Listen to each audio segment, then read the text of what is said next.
BBOR Black Box Online Radio, coming to you from West Virginia.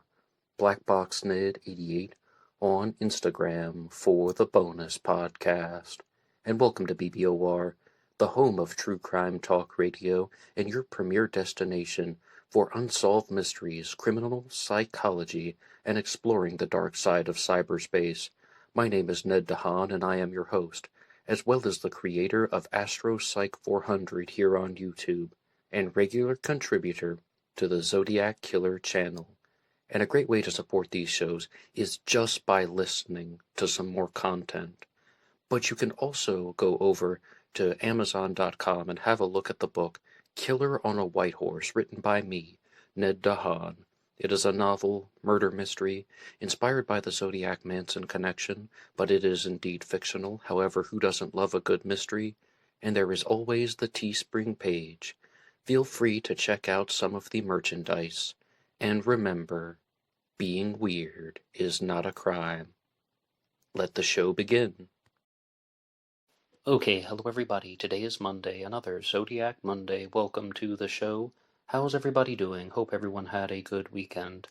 The first thing I would like to share with you guys is there are some new videos out on BlackBoxOnlineRadio, and I do mean that about the name video, because in the past this channel was exclusively a podcast done in the tradition of old-time radio, but I've released some videos recently talking about true crime cases as well as other subjects for the Anything Goes Friday segments, where any subject is fair game. But they're produced in a different way, meaning the videos, that is. So when people are listening to the videos, they're saying the audio's a little bit lighter. So if you ever see me on camera talking, you can just throw the audio all the way up. And if you're listening to the old-fashioned black box recordings, where you see the name Black Box Online Radio on the screen, you can throw the audio all the way down. And when you're listening to the Zodiac Killer news reports and Zodiac Monday episodes, you can just do these as you like. I think that it's kind of in the middle and it comes out in somewhat of a balanced way. But yes, please feel free to look out for some new true crime videos here on Black Box Online Radio coming out on the weekends. And as always, you can like and subscribe to follow along with these discussions, as well as visiting some links in the description box, including the BuyMeACoffee.com page. Anyone who uses that to make a contribution or donation to help support this program will get a shout out on Zodiac Mondays, and all donations will be used for efforts related to the channel, such as purchasing true crime books to discuss with you guys, buying equipment, and just seeing where everything goes. BuyMeACoffee.com/BlackBoxNid88, one more time in the description box. Now, I do have a genuine piece of Zodiac Killer news that I would like to share with you, and that is that Tom Voigt of ZodiacKiller.com is said to have been working on a new book, and it won't be like his most recent book, Zodiac Killer Just the Facts, which was the typed version of the police reports. It is possible that Tom Voigt may have made a new discovery in relation to the Zodiac Killer's bus bomb letter, because the Zodiac wasn't only a serial killer who operated in the 1960s. The Zodiac also created taunting messages, made phone calls, and threatened to commit very heinous acts, and these threats were not followed through, one of which was to detonate a bomb and also to kill school children. I do not know any of these specifics right now, and I don't believe that Tom Voigt has released everything, but 3 people had asked me that question. What do you think about Tom Voigt writing a new book in relation to the Zodiac's threat to bomb people? And I simply do not have anything that I can share with you other than the announcement that it appears that that project is in the works. Now, there's something else, though, that I think we need to address, and that is a possible inspiration for the Zodiac Killer persona that was used in the 1960s, because there are many crimes that have been attributed to the Zodiac Killer. Firstly, you have the early beach murders of the 1960s. One of you guys in the comments section was using that terminology, referring to them as just the beach murders of the 1960s, talking about the Domingos Edwards murders, the Swindle murders, and even the murder of Ray Davis in Oceanside, California. And they have some rather similar names that you'll find. The bodies of water connection is very present. Oceanside, California. The Swindles were murdered near Ocean Beach in San Diego, and the Domingos Edwards murder took place on the seaside, but it was close to Gaviota Beach. It was the seaside stretch of Highway 101. Did the Zodiac actually commit those crimes? I'm not sure. A lot of people think that he did. Another one would be the Riverside murder of 1966, when Sherry Jo Bates lost her life. So people look at the bodies of water connection very closely, especially for the crimes that occurred in the early 1960s. But all of that is unconfirmed. Then in 1968, you have the Lake Herman Road murders of David Faraday and Betty Lou Jensen. In the summer of 1969, the Zodiac would murder Darlene Ferrin and take credit for the crime via a phone call, then write a letter taking credit for both the Ferrin murder and the Lake Herman Road murders. Then we would see the announcement to the world of the name Zodiac. But why? What on earth was this person doing? Because no matter what happened, I think all parties would agree that someone was trying to make people think that there's a serial killer out there named the Zodiac. And what could have been the inspiration? And I finally got around to watching a movie that could have been a possible inspiration for all of this, and that was the film Charlie Chan at Treasure Island from 1939. There are free versions of this on YouTube if anybody has not seen it yet, and I do have to apologize for not talking about this sooner. I definitely knew of the film, and people have even discussed it in the comment section here on Black Box Online Radio, but I did not watch it until earlier today. There is a version of it on the channel Zodiac Revisited, the Zodiac Revisited actually, that looks like the handiwork of Michael Cole, author of the Zodiac Revisited trilogy. There is a free copy on the channel Vintage Films, but I was trying to watch that version of it, and it appears that that's a little bit off-center. I used one called Hastings Cable Access. The name of the program is Hastings Mystery Theater, and they uploaded a copy of Charlie Chan at Treasure Island. You can see the full 1939 version, and that one even had an introduction that was done by the host of the channel of this Hastings Mystery Theater, and he talked about older movies and very, very insightful stuff for people who like films. And because I do love watching movies, I don't just like watching movies, I love watching movies, I will not give any spoilers away about the plot or the story or any of the important parts that would ruin the film for you. I would simply invite you to watch Charlie Chan at Treasure Island. But the parts that I can share are just some basic Zodiac killer connections.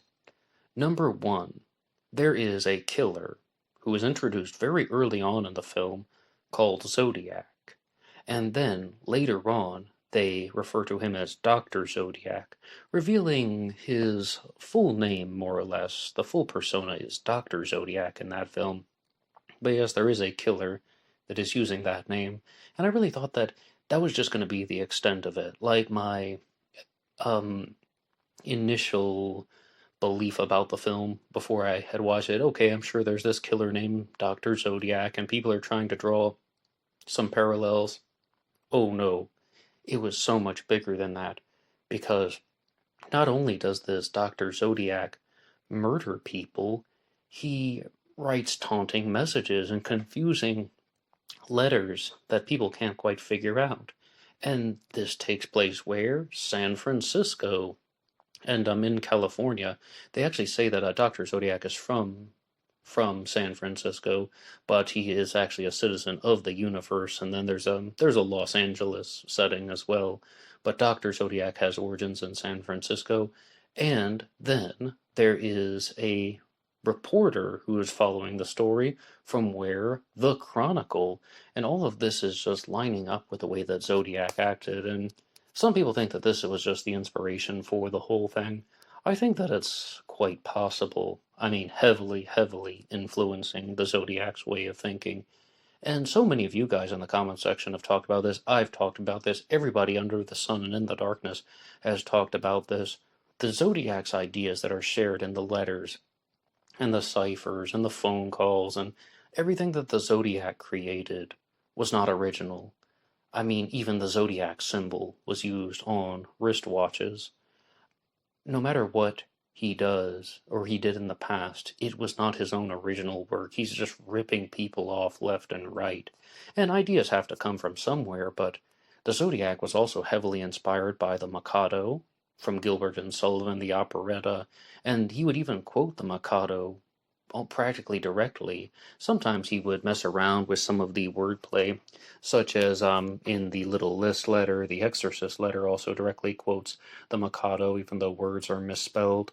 And other people have pointed out that the Zodiac was heavily inspired by comic books, perhaps the Tim Holt comics. And there's even something called the Wheel of Death that was sent in on the Zodiac Killer's Halloween card, the one that says by rope, by knife, by gun, by fire, which was taken from the cover of a Tim Holt comic book.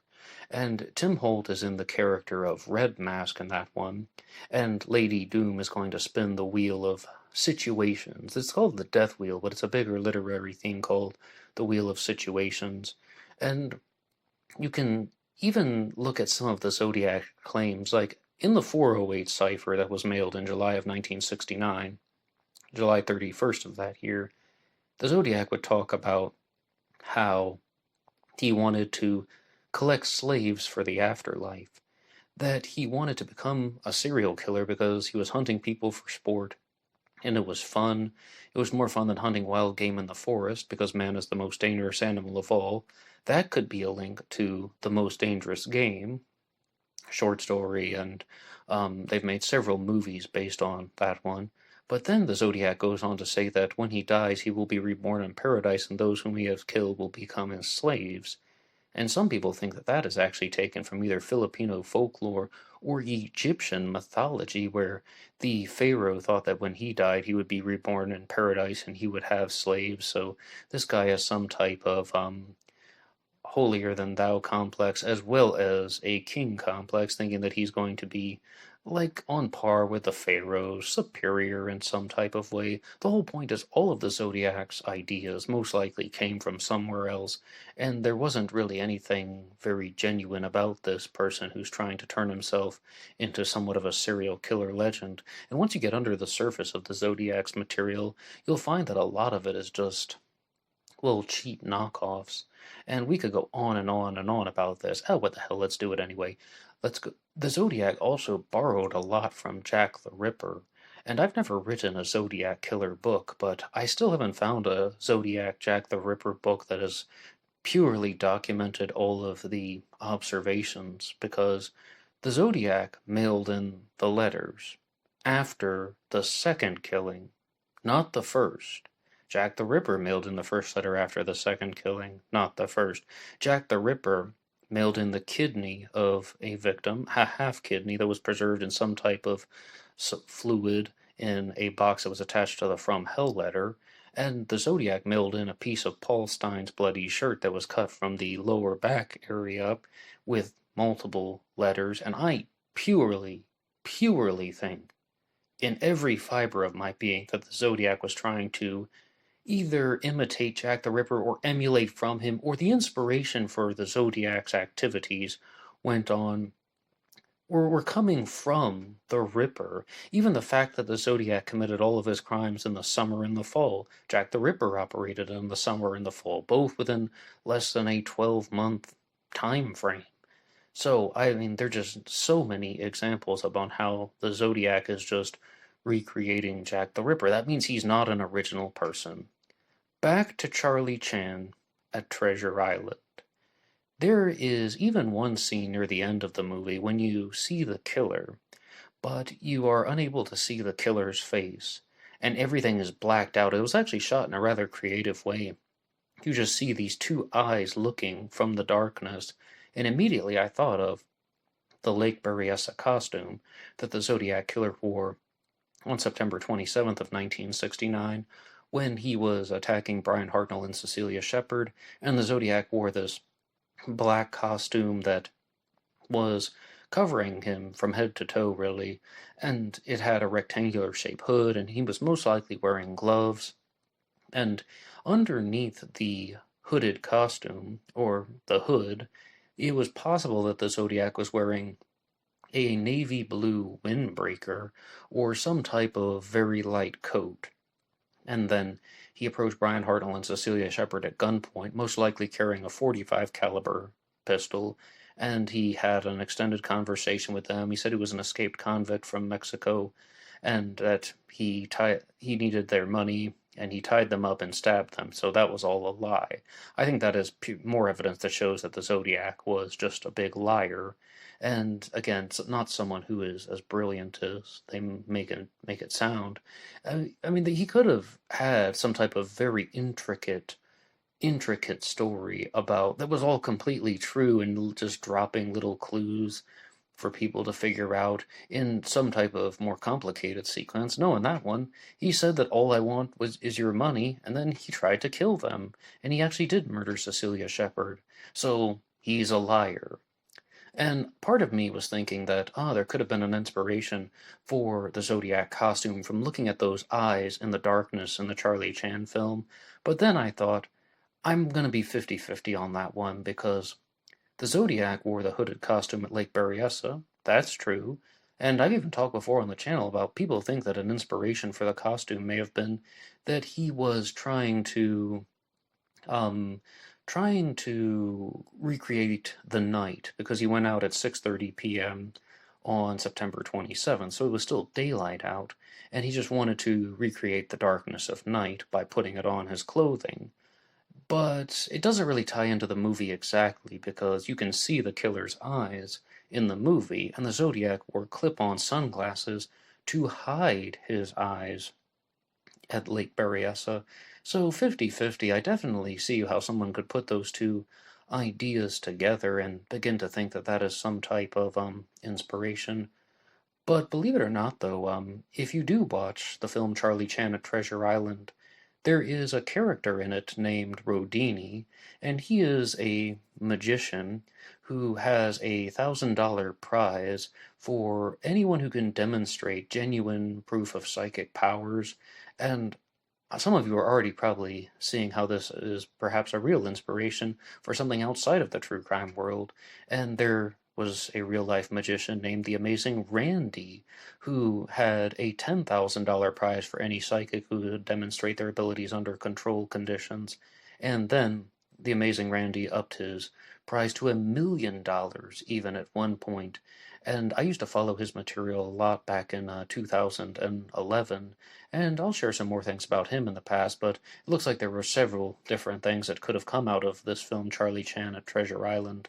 And one thing that I did not know that was shared from that Hastings channel, Hastings Theater that is, they talked about how there were 44 Charlie Chan movies that were made. I had no idea that that series was so big.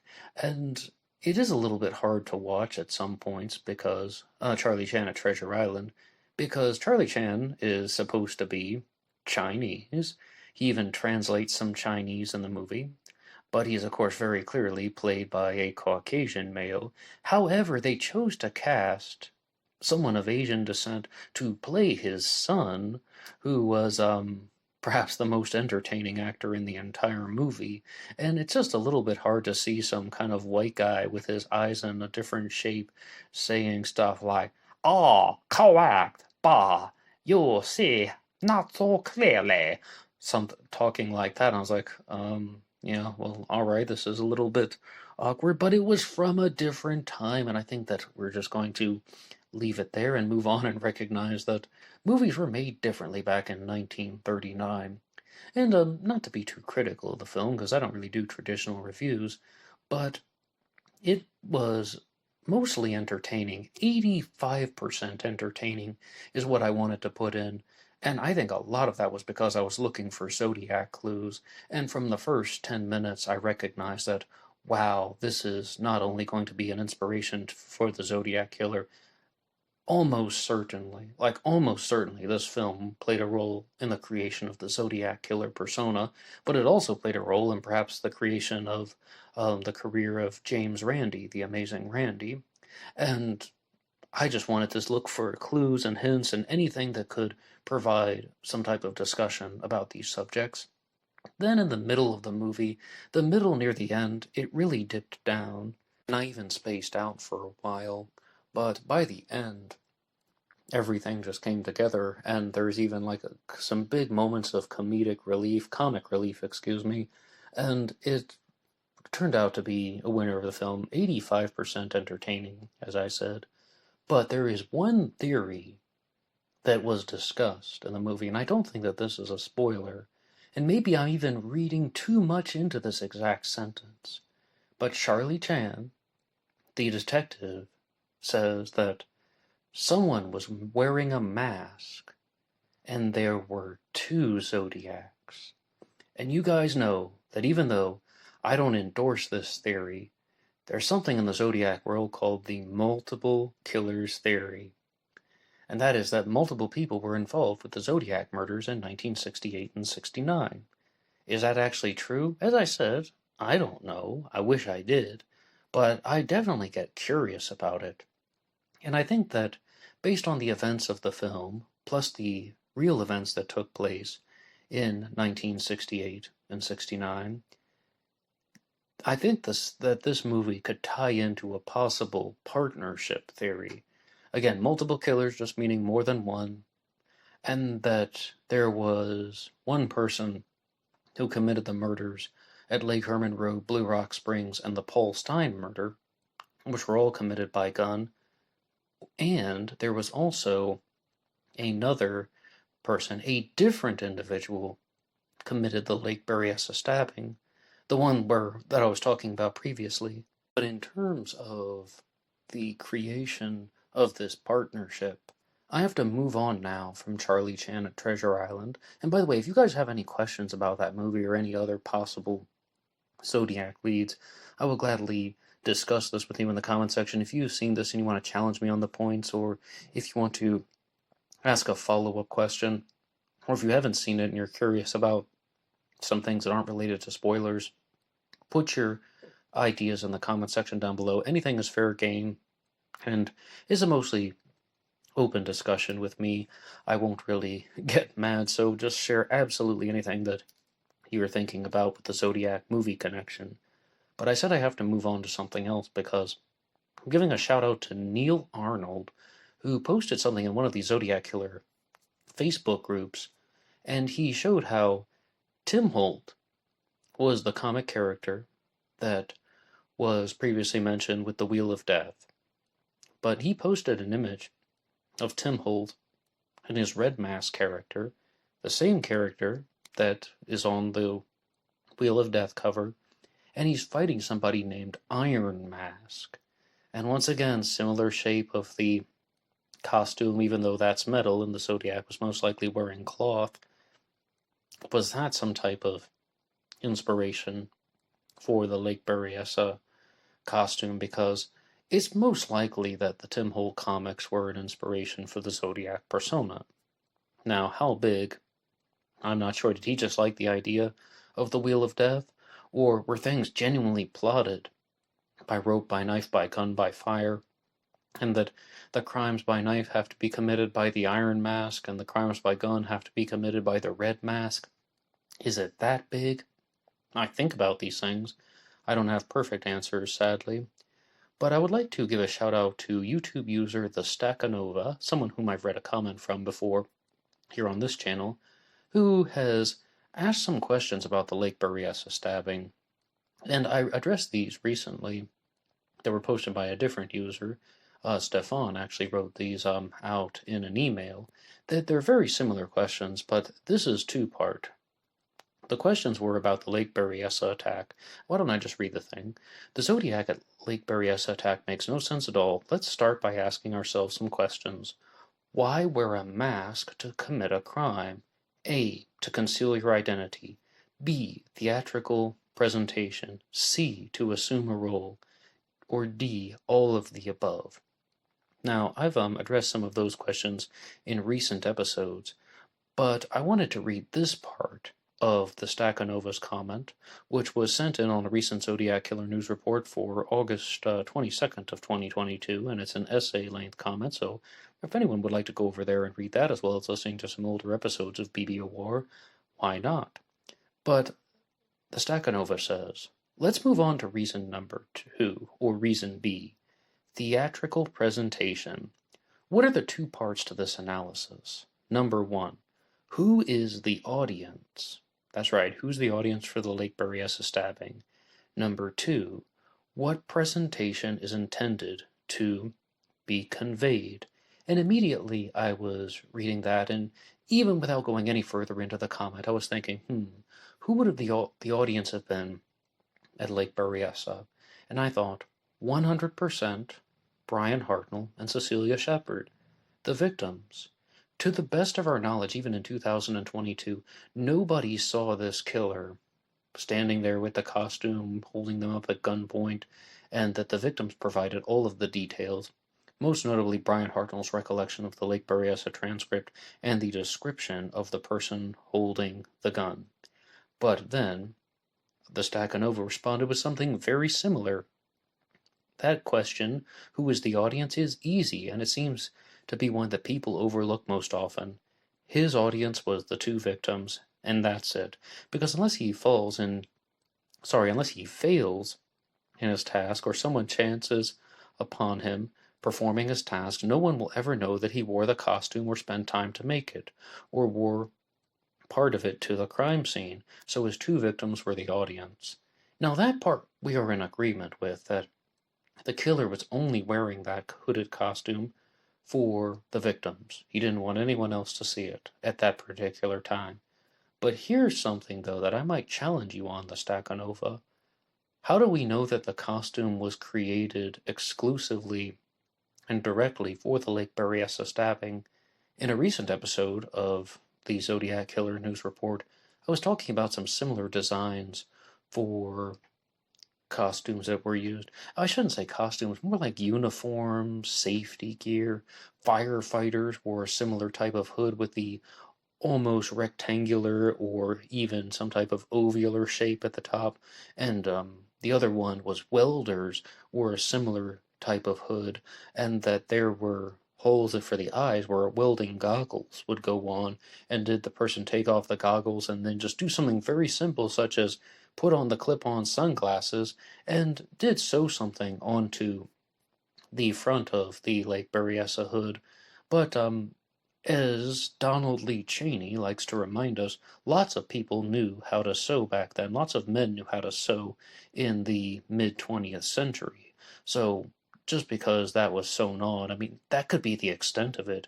Did he really even create an elaborate costume? He might have had the hood already for a different reason, because of a work-related reason, because it was some type of safety gear, and that he put on the clip-on sunglasses and sewed on a 3x3 Zodiac symbol, and it wouldn't have been that difficult, nor required that much effort, and he thought that the hooded costume looked more badass than a bandana, or a ski mask, or some type of, other hooded covering, or anything of the sort. He just thought, okay, I'm gonna put sunglasses and a cross on my welding face shield, and not shouldn't say face shield. It would still be a protective hood. That would be a better way to describe it.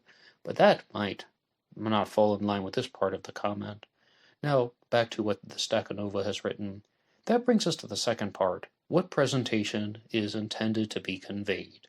All right, now I was reading this along, and again, without jumping ahead, I began to think, in my own uncorrupted opinion, what presentation was the Zodiac Killer trying to show at Lake Berryessa?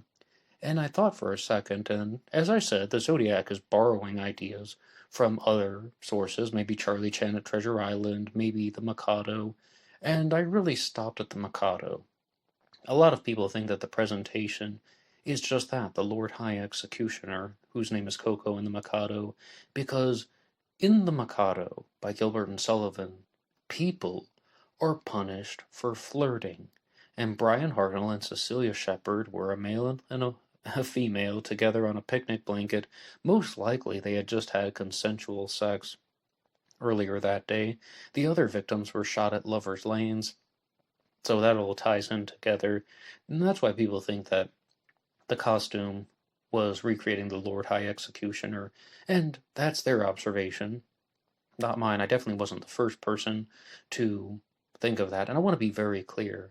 I'm discussing multiple possibilities that I'm not endorsing, because I don't necessarily think that those two ideas go together, that there is the welder's hood or the fireman's hood, and that he just sewed on a cross because he already had it there and it wasn't a lot of thought put into it, versus someone who is directly trying to recreate the Lord High Executioner. That could be done in a completely different way, and yeah, maybe this person did put a lot of thought into it. It's an unsolved case, just discussing some possibilities, being clear about that. But I mean, that's what a lot of people talk about. Now, let's say hypothetically, the first possibility is right, that the Zodiac killer already had the hooded material and he just modified it for Lake Berryessa. What presentation is intended to be conveyed?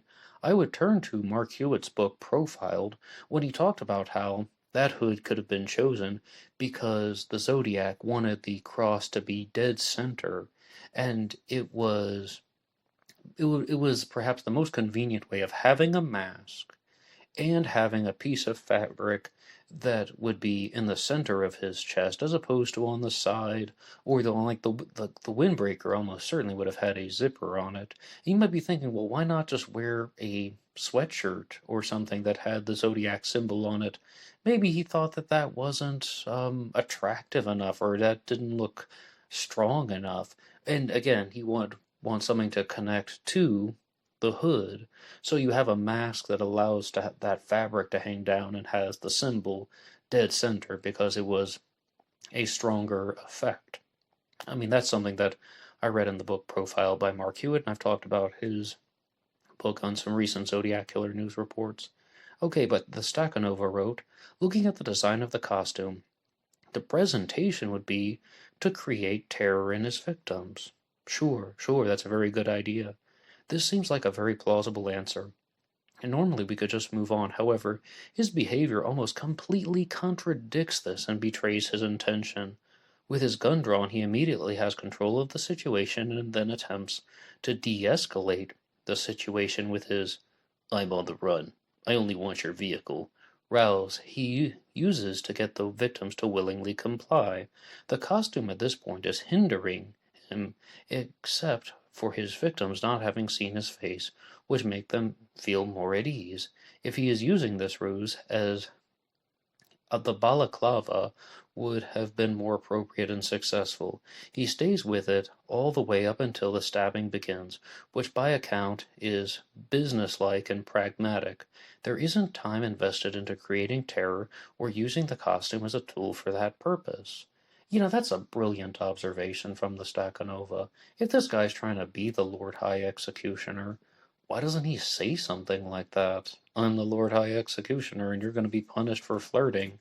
Now, I mean, the Stakhanova may have answered the question already. Well, that would have made the victims panic, and they could have started screaming and drawn attention, and the killer may have lost control of the situation. And he made up the story about being an escaped convict from Deer Lodge prison trying to get to Mexico because he simply wanted to remain in control, and he thought by keeping them calm, he would. What makes sense to you? Which one of those possibilities? If the Zodiac had been inspired by the Mikado, would he have said that at Lake Berryessa, or did he want to keep a calm atmosphere the entire time? What makes sense to you? Put your idea in the comment section down below, please, and thank you. There isn't time invested into creating terror or using the costume as a tool for that purpose. With this as a consideration, I have a hard time believing reason B for the purpose either, unless he had a drastic change of heart immediately and fell back into the de-escalation tactics that he was more comfortable with, and so didn't follow through with what he had planned. This is just incompetent and doesn't seem likely with the steady hand he has shown up to this point. I do need to point out, though, when I was reading the police reports, Brian Hartnell did say that the Zodiac's hand was shaking, and even asked him, "Are you nervous?" And then the killer says, "Yeah, I guess so." And Brian says, "Yeah, I would be nervous too." So I don't know if it's a complete steady hand, and I know you meant that figuratively, but I just wanted to share that. But that assumes that the costume was to add to his mythos and terrorize the public, which makes sense except for the fact that we should have never even known what he was wearing at all. And so many people have talked about this. You guys have asked me this question more times than I can count. Do I think that he wanted one of the victims to survive the Lake Berryessa stabbing so they could tell the story of the costume. I don't think he could have known that. I really think he meant to kill both of them. How would he have known that those injuries to Brian Hartnell would have been non-lethal? And Cecilia Shepard even died from it, died from the stabbing. Drew Beeson, author of Sighting In on the Zodiac Killer, as well as the host of the Zodcast, has talked about this a lot, and he says very clearly that he does believe that the Zodiac was trying to imitate the Lord High Executioner from the Mikado, but he has also said that the reason why the killer wore that costume was it had meaning to him. It wasn't the fireman's hood, or it wasn't just some type of way of hiding his face. He said that it had a very specific meaning to him, and that could very well be spot on.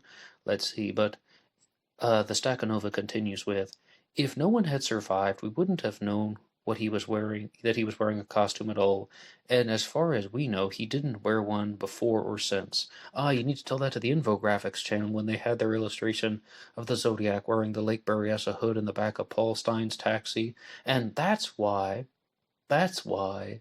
they put out the all points bulletin for a Negro male adult, because they were looking at the Lake Berryessa hooded costume in Presidio Heights. You think I'm joking?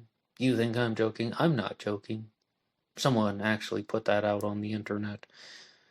Sigh. But this would seem to be part of the initial signature in fantasy, not something that you would pick up midway and then immediately drop. This also tends to rule out all of the above explanation. So, what the fuck was going on at Lake Berryessa? And that's what it says. And there's something amazingly humorous about that. And we're talking about some very dark subjects, but yes, that's what makes me laugh for some reason. With the handwriting of the note on the car door and the phone call, we know a measure of certainty that this was the same person who wrote the letters and made the previous calls. I mean, that all ties in together. And I've always said, well, not always, I've recently said that I think that the message on the car door at Lake Berryessa was written in place of a letter, like this is the equivalent of the letter in the killer's mind. The Zodiac couldn't be sure a victim would survive by the time they were discovered. If the victim is being 100% honest in everything he reported, and I have no idea what to make of it, then the killer put a good amount of effort and took an extra risk to appear in the costume. But why was it so important to him? I don't really know this, Takanova, but I really think I like your insights and I like your observations about what the Zodiac killer was doing at Lake Berryessa. And in some ways, if somebody had seen them from across the lake, it's twofold. Number one would be they would have been able to provide more info about the killer. Well, they saw the hooded costume, maybe they could estimate something about which direction he was walking in, and he went this way, and then they could have followed the footprints a little bit more. Maybe this person would have seen him get into a vehicle, he was driving this type of car, or he left this piece of evidence behind. The other side would be what the killer was most likely thinking was, if someone sees him from across the lakeside, he has the hood on, they won't recognize him. But maybe the killer knew Lake Berryessa well enough that he had chosen an area where he wouldn't be interrupted. So I tend to think the killer had a strong familiarity with Lake Berryessa. And right now I would like to move on to something different on the show, and that is something that's very similar to the Versus series that I did earlier this year on BlackBoxOnlineRadio. On Thursdays, I would do something where I would compare two different criminals, mostly serial killers, but I also did an episode on the preppy killer Robert Chambers, comparing him to the affluenza teen Ethan Couch, and neither one of them were serial killers, but they were both convicted of crimes in some manner or fashion, and I think that final episode was perhaps the best one in the entire series, but that was just me, and the Versus series was assembled into a playlist. But I would like to talk about some of the differences and similarities between the Zodiac killer and the Long Island serial killer. And some of you may have heard the recent bonus episode that came out this weekend, where there was a possible DNA match in the Long Island serial killer mystery, and a source online has posted that there was a DNA match between the convicted killer John Bitrolf and one of the Long Island serial killer victims, most likely either Valerie Mack, who was murdered in 2000, or Jessica Taylor, who was murdered in 2003. And I wish I had better news for you, because the source for that was a WordPress blog called murderincorp.wordpress.com, and the full title is Murder Incorporated, but that's their URL, murderincorp.wordpress.com, and it's sometimes referred to as Murder Inc. And they simply said that a confidential source had provided the blog with information about how there was this DNA match and it was John Bitrolf. Well, does that actually prove anything? No. I mean, who is this confidential source? How and why are they sharing this with you? I think you can see my cause for doubt and suspicion. But let's talk about the Zodiac killer and the Long Island serial killer, because I'm still hoping that sooner or later, maybe in the near future, we will get answers to the Long Island serial killer mystery.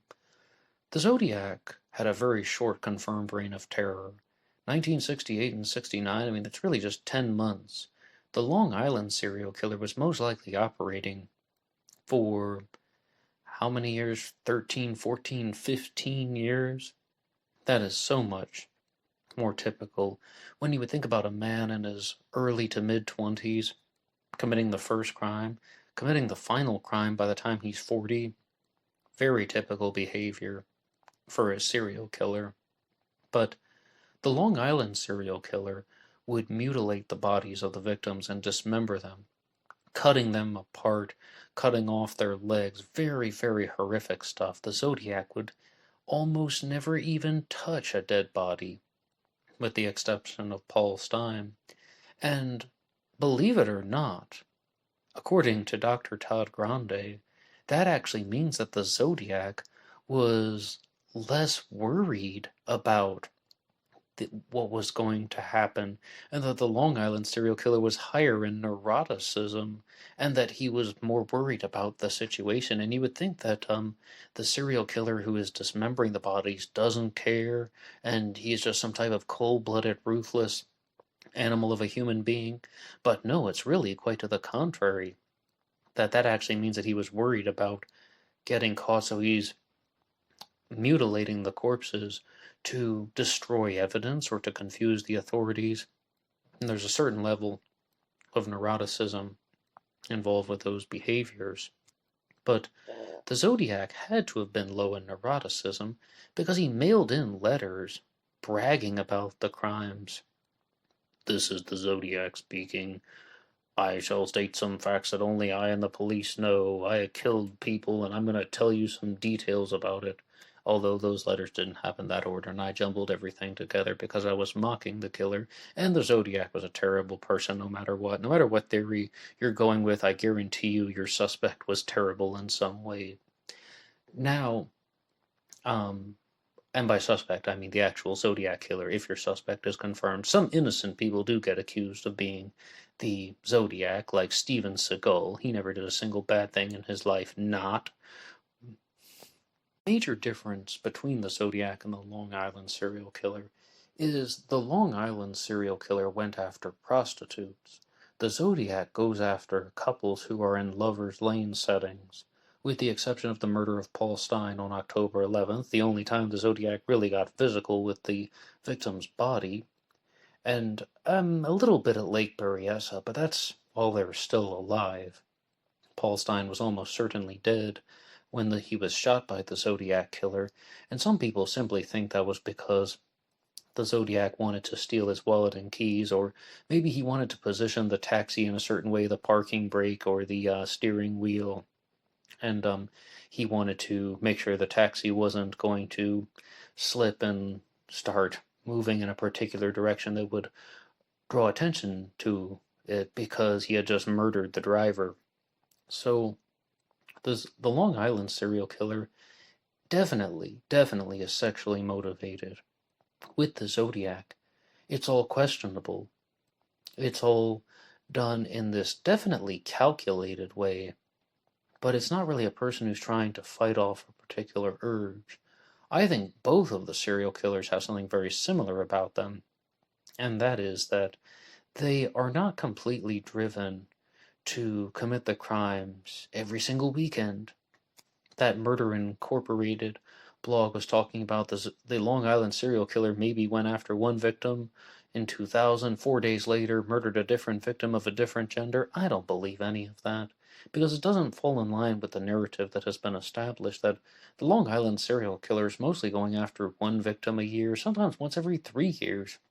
At one time, there's a 4-year gap between two of the confirmed victims. So this goes to show you that the Long Island serial killer is, yes, sexually motivated, going after primarily escorts. However, I don't think that this person was overwhelmed with the urges. I think that this person had enough awareness to know that if he did this very frequently, he would get caught and then he wouldn't be able to live a free life. So that ties all into the worrying aspect. Really, I just wanted to use this opportunity to once again reiterate a possible piece of Long Island serial killer news that there might be a DNA breakthrough coming very soon, or the authorities should already know an answer, whether that story is true or false. But I think that we in the general public will get a better understanding of the events in the very near future. Now, I would like to get to your shout-outs on BuyMeACoffee.com. Once again, anybody who makes a contribution to the show will get one on Zodiac Mondays. And the first one comes to us from Batman. I never thought I would ever get to experience this, but to receive an email that says, Batman bought you a coffee. And I was like, oh, my life is complete. This is amazing. And yes, Batman bought you a coffee, and it says, coming to you from Pennsylvania, bordering state of West Virginia. I've had both good times and bad times in Pennsylvania. Definitely better times on the eastern side, but we can talk about that at a later date. And I know that Batman is Bruce, who has followed a lot of these episodes as well as contributed a lot of resources to the show. And Batman, stay strong and stay safe. Oh, by the way, have you guys ever heard this? To the female listeners out there who are still thinking about having children, there was this meme on Facebook that said, if you have a son, name him Gotham. That's right. Name him Gotham. No, if you have a boy, name him Gotham, because when your baby starts crying in the middle of the night, just tap your husband and say, Gotham needs you. The first time he'll get up and he'll go. The second time he'll get up and he'll go. The 900th time he'll get up and he will go. Because Gotham needs him. I think that that's 100% correct. And the next one on BuyMeACoffee.com comes to us from Floyd Black 53, who says, even though someone in a parking lot with a leaf blower covered my beautiful 69 black pickup with dust, I'm still in a fairly good mood. Have a fabulous holiday weekend. Happy Labor Day to everybody, by the way. As you can see, this is coming out in September if you're listening to this live, September 5th. Yes, indeed, Labor Day weekend. Hope everyone's having a good Labor Day, but I am so sorry about your 1969 black pickup as someone who loves cars and vehicles and trucks as well. Now, as far as automobiles from the 1960s, I am so disappointed that I did not get to experience that firsthand. 1969 seems like one of the craziest years of the 20th century, but I would love to be around some of those cars, particularly the Fords and particularly the Mustangs. I would just love to be driving a 1965 Ford Mustang Cherry Red. I know that's some type of cliche at this point. I don't care. Putting it on the bucket list, and hopefully sooner rather than later. And the final thing that I would like to discuss in this episode is something that is only loosely connected to the film Charlie Chan at Treasure Island. As I said, there's a character called Rodini, who is someone who is challenging psychics to reveal their powers and abilities, and Dr. Zodiac is a character who is allegedly a psychic, and Charlie Chan is investigating him to find out if he's real or not. But I said that Rodini is rather similar to the real-life Randy, James Randi, who was also known as the Amazing Randy, and he would do this very frequently. He even had a show for a while called Paranormal Investigator. He would bring on people who said they had some type of ability of a psychic power, supernatural ability, paranormal ability, all kinds. I mean, whether even someone who just thought they were really good at reading astrology and horoscopes was on the show. And one of the people that the real life James Randi encountered was James Heydrich, a martial artist and, well, self-proclaimed psychic, who said that he learned some things from an Asian grandmaster that allowed him to develop some telekinetic powers, telekinesis, also known as psychokinesis. And he couldn't do these things very well, but he could turn a pencil that was positioned on the end of a table without touching it, and he could turn the pages of a book, again, without touching them, and people couldn't figure out how he's doing this. Does he actually have psychic powers, or is it static electricity, or is it something of a different sort? And what happened was James Randi simply proposed that James Heydrich was only blowing on the pencil or blowing on the paper to make them move. And they did this whole debunking scene on the show That's Incredible. But the reason why I wanted to talk about James Heydrich was I decided to find out what happened to him after he got out of jail. Oh yeah, he didn't go to jail for the fake psychic powers. He went to jail for being a child molester, scumbag. But where did he end up? And it turns out he was sentenced to 17 years in prison in 1989 for, as I said, being a child molester. But after that, he did not get out. He was then sent where? Atascadero State Hospital for treatment under the state's sexually violent predator law. Now, you might be remembering this place from another Zodiac killer incident, and that is Arthur Lee Allen was sent to Atascadero State Hospital for a very similar reason. Arthur Lee Allen was someone who even claimed that he met the real Zodiac at Atascadero. And no, I'm not saying James Heydrich has any connection to that. This was decades earlier when Arthur Lee Allen was there. But it seemed like the hospital was up and running. And there's a story that was shared by Gary Stewart, author of The Most Dangerous Animal of All, where he said that his biological father, Earl Van Best, may have been the man in Atascadero State Hospital that Arthur Lee Allen was talking about. And Gary Stewart even provided the documentation that showed that his father was at Atascadero State Hospital at the same time that Arthur Lee Allen was. And if you ever get a chance to watch the FX documentary that is available on Hulu, they may have caught Gary Stewart in a genuine lie. And it's not even speculation. They got the copies of the medical records for Earl Van Best Jr., and he was not stationed, or not located in Atascadero State Hospital.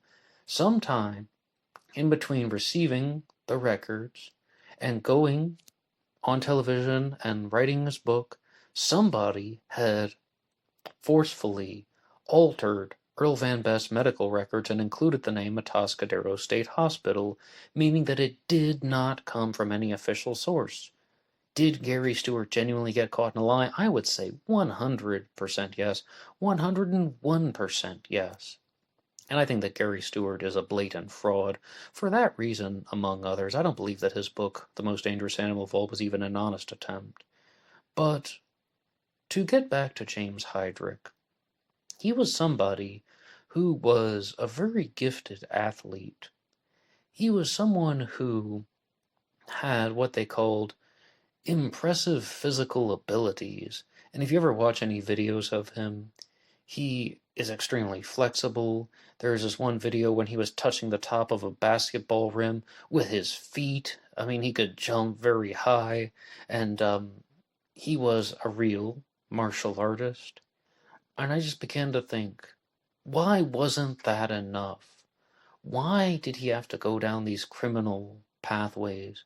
because it's not only the molestation charges that actually got him sent to jail, even the whole concept of recreating the psychic powers or trying to imitate and say that he has psychic powers. I shouldn't use the word imitate. I should say, why is he trying to deceive people by claiming that he has psychic powers? And James Randi wasn't the only person to debunk him. There was another very famous clip and that I saw years ago, and I actually had to go back and look up the name of the journalist and magician that debunked him, but his name was actually Dan Korem, Korem, and he thought that he could recreate James Heydrich's tricks, turning the pencil, turning the pages of a book by blowing on them.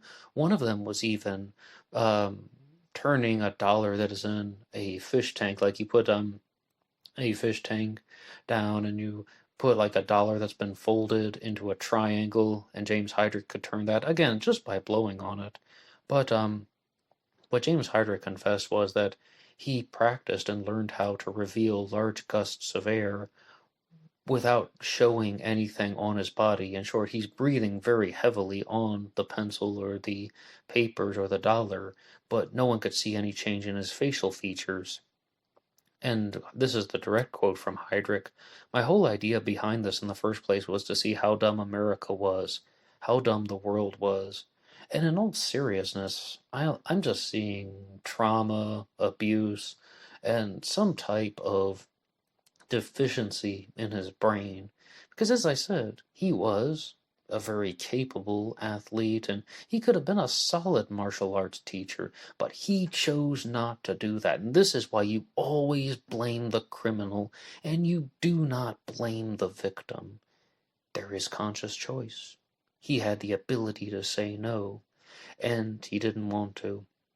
And that's where I will conclude this episode here. And if you have anything that you would like to share about Charlie Chan at Treasure Island, or about Arthur Lee Allen and Earl Van Best as Zodiac Killer Suspects, or about the Lake Berryessa costume, and the inspirations for the Zodiac Killer, and the concluding questions would really just be, do you believe the Zodiac was inspired by Charlie Chan at Treasure Island?